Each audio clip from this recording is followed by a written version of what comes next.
माय Lord, आज या न्यायालयात उभा असलेला माझा क्लायंट कोणताही गुन्हेगार नाहीये.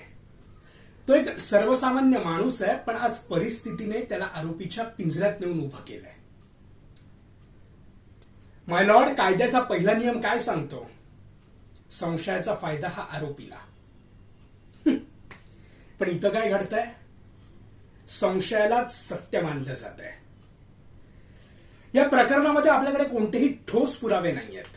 ना सीसीटीव्ही फुटेज आहे, ना फिंगरप्रिंट आहे, नाही कोणत्या विश्वासार्ह साक्षीदाराचा जबाब आहे.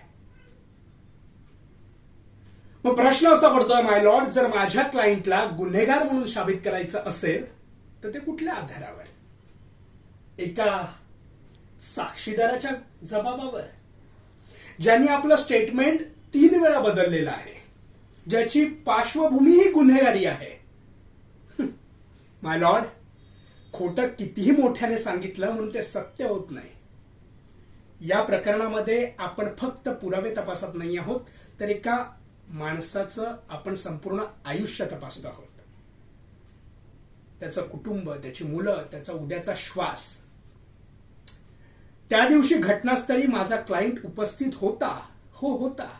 पण उपस्थित होता म्हणून तो गुन्हा होत नाही. मौन म्हणजे अपराध नाही. माय लॉर्ड, आज जर या न्यायालयात पुराव्यांऐवजी फक्त अंदाजावर निर्णय झाला तर जगातला कुणीही उद्या सुरक्षित राहू शकत नाही.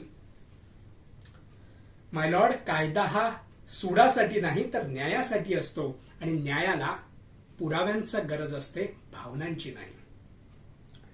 माय लॉर्ड, मी सन्माननीय न्यायालयाकडे विनंती करतो आहे, या प्रकरणामध्ये कोणतेही ठोस पुरावे नसल्या कारणाने माझ्या क्लायंटला सर्व आरोपातून मुक्त करण्यात यावे.